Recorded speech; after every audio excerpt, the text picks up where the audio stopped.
बिस्मिल्लाहिर्रहमानिर्रहीम। अस्सलाम वालेकुम अज़ीज़ तलबा, मेरा नाम रईस अहमद है। मैं आपका दोहम जमात रियाजी का उस्ताद हूँ।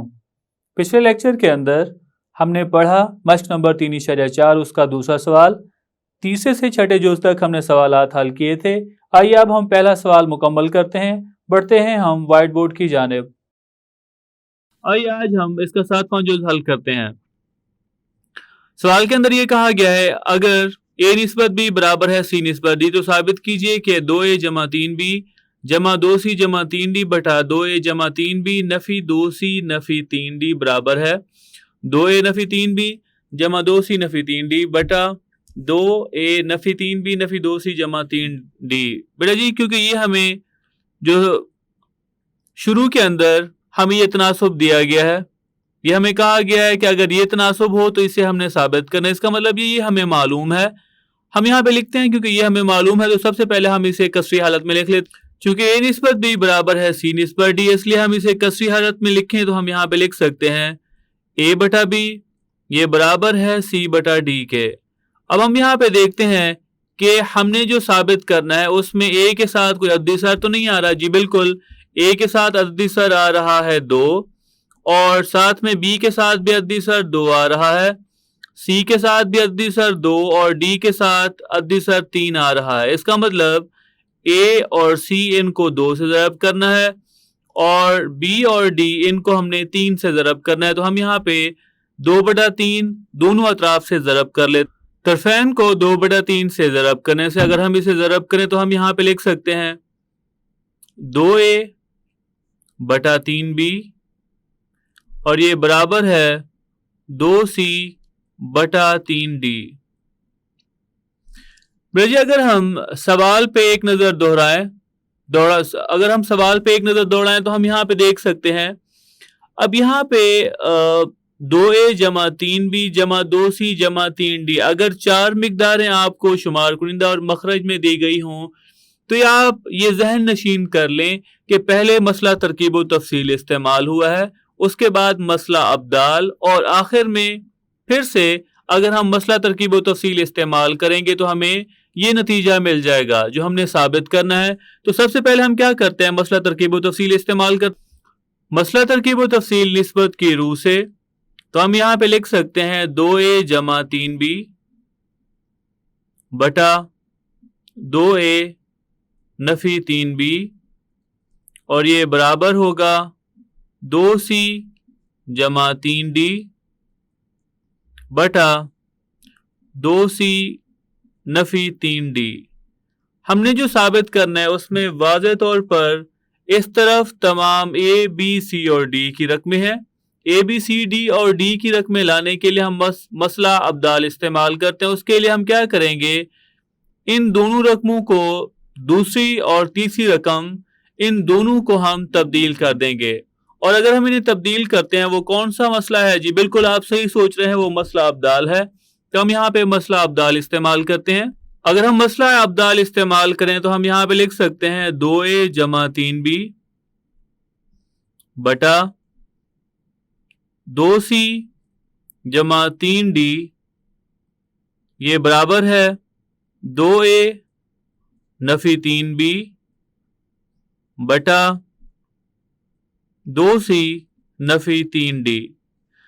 मतलूबा नताइज हासिल करने के लिए हम फिर से मसला तरकीब व तफसील इस्तेमाल करते हैं। मसला तरकीब व तफसील निस्बत की रूह से इसमें हम क्या करेंगे, शुमार कुनिंदा के अंदर मखरज को जमा कर देंगे। तो हम यहाँ पे लिख सकते हैं 2a जमा 3b जमा 2c जमा 3d बटा 2a जमा 3b और नफी 2c जमा 3d ये बराबर है 2a नफी 3b। शुमार कुनिंदा इसमें मखरज जमा करें तो हम यहाँ पे लिखेंगे 2c नफी 3d बटा 2a नफी 3b। शुमार कुनिंदा हम हमेशा पहले लिखेंगे, फिर नफी आगे दो अलामतें हैं, दो आदात, तो हम यहाँ पे ब्रैकेट के अंदर लिख लेते हैं 2c नफी 3d के। मजीद अगर हम इसे हल करें तो हम यहां पे लिख सकते हैं 2a जमा 3b जमा 2c जमा 3d बटा, नीचे हम यहां पे लिखेंगे 2a जमा 3b, नफी को अंदर जरब करें तो नफी 2c नफी 3d, ये बराबर होगा 2a नफी 3b जमा 2c नफी 3d बटा 2a नफी 3b जमा नफी नफी 2c नफी नफी जमा 3d। ये हमने साबित करना था और हमने साबित कर दिया। आखिर में हम यहाँ पे लिख लेते हैं बस ये हमने साबित करना था। आइए अब हम इसके आखिरी पार्ट, आखिरी जो जुज है उसे हम हल करते हैं, जो कि 8वां जुज है। सवाल नंबर 1 इसका अगला जुज है, अगर a निस्बत b बराबर है c निस्बत d तो साबित कीजिए कि a की 2 जमा b की 2 बटा a की 2 नफी b की 2 बराबर है ac जमा bd बटा ac नफी bd। क्योंकि ये हमें दी गई तनासुब, क्योंकि ये तनासुब हमें दिया गया है तो हम इस तनासुब का इस्तेमाल करते हुए इसे हम साबित करते हैं। हमने यहाँ पे लिखा चूंकि a निस्बत b बराबर है c निस्बत d, इसलिए हम इसे लिख सकते हैं a बटा b बराबर है c बटा d के। आइए अब हम देखते हैं कि हमने जो साबित करना है उसमें हमें रकमें इसमें और उसमें क्या फर्क है, उन रकमों में और इस दी गई रकम में क्या फर्क है। उसके लिए हम यहाँ पे देखते हैं, यहाँ पे रकम a की 2 और हमारे पास इधर a है। इसका मतलब ये है a को a की 2 बनाने के लिए हमें a से ज़रब करना होगा। अगली रकम है b की 2 और यहाँ पे हमारे पास b, इसका मतलब b को b की 2 बनाने के लिए हमें b से ज़रब करना होगा। तो वाज़े तौर पर यहाँ पे हमें पता चल गया है कि हम इस तनासुब को या इस मसावात को हम a बटा b से ज़रब करेंगे। तरफैन को a बटा b से ज़रब करने से, तो a को हम a से ज़रब करते हैं बटा b को हम b से ज़रब करते हैं, ये बराबर होगा c को भी हम a से ज़रब करते हैं और d को भी b से ज़रब करते हैं। हमने a बटा b से ज़रब किया तो ये बन जाएगा, a को a से ज़रब करेंगे जवाब आएगा a की 2 बटा b की 2, ये बराबर होगा a को c से ज़रब करें जवाब होगा ac बटा b और d को ज़रब करें तो जवाब bd के बराबर होगा। मतलूबा नताइज के लिए हम यहाँ पे मसला तरकीब व तफसील इस्तेमाल करते हैं। मसला तरकीब व तफसील निस्बत की रूह से, तो हम यहाँ पे लिख सकते हैं शुमार कुनिंदा, इसके अंदर मखरज को जमा कर देंगे, ये बनेगा a की 2 जमा b की 2 और शुमार कुनिंदा में से मखरज को निकाल देंगे तो ये बनेगा a की 2 नफी b की 2, ये बराबर होगा शुमार कुनिंदा में मखरज जमा करें तो ये बनेगा ac जमा bd और शुमार कुनिंदा में से मखरज को निकालें तो ये बनेगा ac नफी bd और ये हमने साबित करना था। आखिर में हम लिख लेते हैं बस साबित हुआ। आइए अब हम सवाल नंबर 2 मश्क नंबर 3.4 इसका पहला जुज हल करते हैं।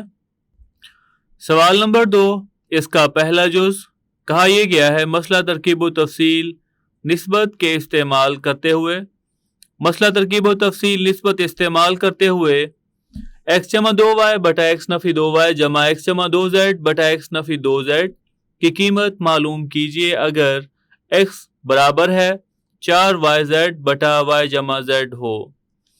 अब हमें जो कीमत मालूम है वो है x की कीमत। x की कीमत हमें दी गई है और इस x की कीमत को इस्तेमाल करते हुए हमने इस जुमले की कीमत मालूम करना है। अब हम यहाँ पे लिखते हैं क्योंकि ये हमें मालूम है, चूंकि x बराबर है 4yz बटा y जमा z के। बेटा जी वाज़े तौर पर यहाँ पे देखा जा सकता है x इसका अद्दिसर यहाँ पे भी एक है और इधर भी एक ही है जो जुमला हमें चाहिए, लेकिन y के साथ यहाँ पे 4yz है, 4 के साथ y और z दोनों आ रहे हैं, तीनों ये ज़रब हो रहे हैं, लेकिन यहाँ पे x के अंदर जो जमा हमने करना है वो है 2y और यहाँ पे x के अंदर जो जमा करना है हमने 2z है, मतलब हमें 2y और 2z कीमतें चाहिए। हम 4 की तजदीद कर लेते हैं। 4 की अगर हम तजदीद करें, 2 पे तकसीम करें, जवाब आएगा 2। तो हम इस 4 को लिख सकते हैं 2 ज़रब 2। 1 2 हम y के साथ लिख लेते हैं और 1 2 को z के साथ। मतलब ये ऐसे आएगा 2 ज़रब 2 yz। 1 2 इस y के साथ और 1 2 z के साथ लिखना चाहें तो हम लिख सकते हैं। तो हम यहाँ पे लिखते हैं x बराबर है 2y ज़रब 2z बटा y जमा z के। इसे हम दो तरीके से लिख सकते हैं। 2y यहाँ पे ज़रब हो रहा है, इस तरफ अगर हम तकसीम करें तो हम यहाँ पे लिख सकते हैं x बटा 2y, ये बराबर होगा, इधर 2z रह जाएगा, बटा y जमा z। या फिर ऐसे भी लिखा जा सकता है x बटा 2y इधर रहने दें, 2z इसके नीचे तकसीम कर दें, ये बराबर होगा 2y बटा y जमा z। क्योंकि हमें इन जुमलों की कीमत मालूम करनी है तो हम यहाँ पे इन दोनों के ऊपर मसला तरकीब व तफसील निस्बत इस्तेमाल करते हैं। मसला तरकीब व तफसील निस्बत की रूह से दोनों के ऊपर, दोनों को हम मसला तरकीब व तफसील निस्बत से हल करें तो हम यहाँ पे लिख सकते हैं x जमा 2y बटा x नफी 2y, ये बराबर होगा 2z जमा y जमा z बटा 2z, नफी आगे 2 रकमे है तो ब्रैकेट में लिख लेते हैं, जमा नफी y जमा z ब्रैकेट बंद। ये बराबर हम लिखेंगे 2z के अंदर 1z जमा करें तो जवाब आ जाएगा 3z जमा y बटा, हम इसे लिखेंगे 3z जमा y बटा 2z। 2z में z जमा करें तो हम यहां पे लिखेंगे 3z जमा y बटा 2z, नफी जमा नफी y, नफी जमा नफी z। मजीद हल करें तो हम लिख सकते हैं 3z, तो हम यहां पे लिख सकते हैं 3z जमा y बटा 2z में से 1z निकालें तो जवाब होगा z नफी y, और ये किसके बराबर है जी, ये बराबर है x जमा 2y बटा x नफी 2y के। नाम हम इसे देते हैं मसावात नंबर 1 का। आइए अब हम दूसरी को हल करते हैं। इसे अगर हम मसला तरकीब और तफसील निस्बत से हल करें तो हम यहां पे लिख सकते हैं x जमा 2z बटा x नफी 2z, और ये बराबर होगा 2y जमा y जमा z के बटा 2y नफी y जमा z के।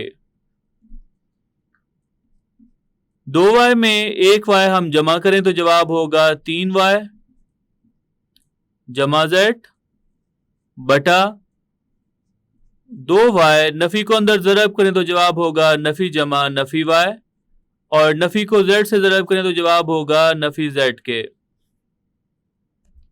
मजीद अगर हम इसे हल करें तो हम लिख सकते हैं 3y जमा z बटा 2y में से y निकालें, जवाब आएगा y नफी z के, और ये किसके बराबर है x जमा 2z बटा x नफी 2z के। इसको नाम देते हैं मसावात 2 का। सवाल के अंदर अगर हम देखें, हमें ये कहा गया है x जमा 2y बटा x नफी 2y और x जमा 2z बटा x नफी 2z, इन दोनों को हमने जमा करना है। तो आइए हम यहाँ पे लिख लेते हैं मसावात 1 और 2 को जमा करने से, मसावात 1 और 2 को जमा करने से तो हम लेफ्ट हैंड साइड में लेफ्ट हैंड साइड को जमा करेंगे और राइट हैंड साइड में राइट हैंड साइड को। तो हम यहाँ पे लिखेंगे x जमा 2y बटा x नफी 2y जमा x जमा 2z बटा x नफी 2z के, और ये बराबर होगा 3z जमा y बटा z नफी y के जमा 3y जमा z बटा y नफी z के। फिर जी आप यहाँ पे देखें, क्योंकि हमें इसका जवाब चाहिए तो हम इसकी राइट हैंड साइड को हल करेंगे। उसके लिए जो बटे के अंदर नीचे रकमें मखरज के अंदर दी गई हैं वो हम देखते हैं। यहाँ पे भी z है लेकिन इसकी अलामत जमा, और यहाँ पे भी z है इसकी अलामत नफी है। दोनों का अद्दे सर एक। यहाँ पे रकम y इसका अद्दे सर एक है, यहाँ पे भी y इसका अद्दे सर एक, लेकिन अलामत दोनों की तब्दील है। तो किसी एक में से जो मखरज में हमें रकमें दी गई है, किसी एक में से हम नफी मुश्तरक ले लेते हैं। हम दूसरी से नफी मुश्तरक ले लेते हैं। तो हम लिखेंगे 3z जमा y बटा z नफी y और जमा 3z 3y जमा z बटा यहां से नफी मुश्तरक लें। दोनों की अलामात तब्दील हो जाएंगी। ये y जमा का है तो नफी का बन जाएगा, z नफी का है तो ये जमा का बन जाएगा। अब हम क्या करेंगे, इस नफी अलामत को इस जमा अलामत के साथ ज़रब करेंगे। तो हम यहाँ पे लिख सकते हैं 3z जमा y बटा z नफी y, फिर जमा नफी नफी 3y जमा z बटा, तरतीब से लिखें, जमा अलामत के साथ z है उसे पहले लिख लेते हैं और नफी अलामत के साथ y है इसे बाद में लिख लेते हैं।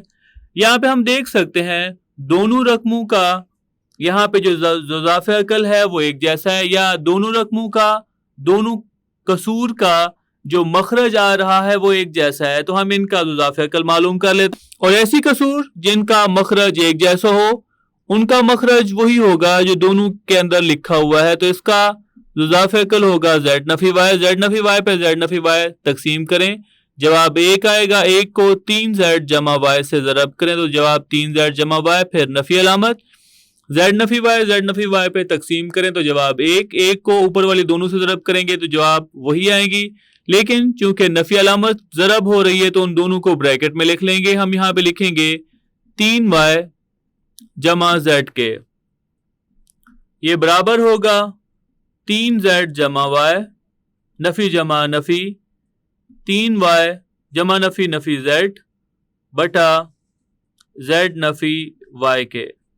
मुख्तसर करें मजीद, तो हम यहाँ पे लिख सकते हैं 3z में से एक z निकालें तो जवाब होगा 2z, फिर 3y नफी का इसमें से एक y निकालें तो जवाब होगा नफी 2y बटा z नफी y के। ऊपर वाली दोनों रकमों में से दो मुश्तरक आ रहा है, दो मुश्तरक लें तो बाकी बच जाएगा z नफी y बटा z नफी y के। तो ऊपर और नीचे रकमें एक जैसी, ये काट दें तो इसका जवाब किसके बराबर होगा जी, ये 2 के बराबर होगा। और यहाँ पे ये किसके बराबर आ रहा है, ये आ रहा है बराबर x जमा 2y बटा x नफी 2y जमा x जमा 2z बटा x नफी 2z के। तो ये इसका जवाब है। तो ये था हमारा आज का लेक्चर, जिसका हमने पहला सवाल मुकम्मल किया और साथ ही हमने दूसरे सवाल का पहला जो हल किया। तो ये था हमारा आज का लेक्चर। उम्मीद करता हूँ आपको समझ आया होगा। मिलते हैं अगले लेक्चर में।